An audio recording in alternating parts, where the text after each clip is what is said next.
அன்னைக்கு Sunday morning. So சண்டேனாலே non veg அப்படின்னு மைண்டில் ஃபிக்ஸ் ஆகிட்டுருக்கு சின்ன வயசுலேருந்தே. ஸோ காலையில் எழுந்ததுமே அம்மாக்கிட்ட இன்றைக்கி என்ன செய்ய போகிறீங்க அப்படின்னு கேட்டு டிஸ்கஸ் பண்ணிவிட்டு சிக்கன் வாங்க வந்துட்டேன். என்னதான் ஹோட்டலில் வாங்கி சாப்பிட்டாலும் இல்லை நம்ம சமைச்சு சாப்பிட்டாலும் அம்மா செய்கிற மாதிரி வராதில்ல. அதுவும் எங்கள் அம்மா சமையலை நான் ரொம்ப மிஸ் பண்ண ஸ்டார்ட் பண்ணது வந்து சென்னையில் நான் பிஜியில் ஸ்டே பண்ணுறப்ப தான். சிக்கன் வாங்கிட்டு வரப்போ ஆன் த வேல இளநீ வண்டி பார்த்தேன். என்னதான் இப்போ பெங்களூரில் தினமும் மழை வந்தாலும் அட்லீஸ்ட் ஒரு இளநியாவது குடிக்கணும்னு தோணுச்சு. நான் வீடியோ ஷூட் பண்ணிக்கிட்டே பேப்பர் கஞ்சி கேட்க மறந்துட்டேன். ஸோ அவர் நார்மலாக குடுத்துட்டாரு.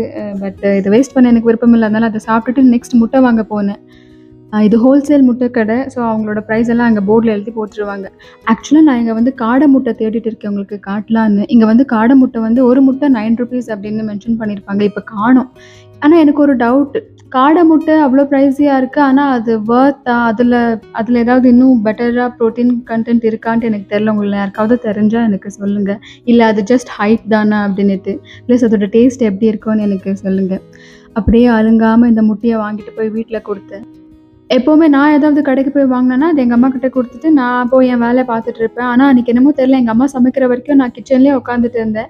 எங்கள் அம்மாவே என்னை பார்த்து நீ பிரேக்ஃபாஸ்ட்காக வெயிட் பண்ணிட்டு இருக்கியான்னு கேட்டு சீக்கிரமாக சமைச்சு கொடுத்தாங்க. எனக்கு அதுவும் இட்லி கறி குழம்பு இந்த மாதிரி நல்லா ஊற வச்சு சாப்பிட எனக்கு ரொம்ப ரொம்ப பிடிக்கும். என்ன மாதிரியே யாராவது அம்மா சமைக்கிற வரைக்கும் கிச்சன்லேயே உட்காந்து வெயிட் பண்ணி சாப்பிட்ருக்கீங்களான்னு சொல்லுங்கள்.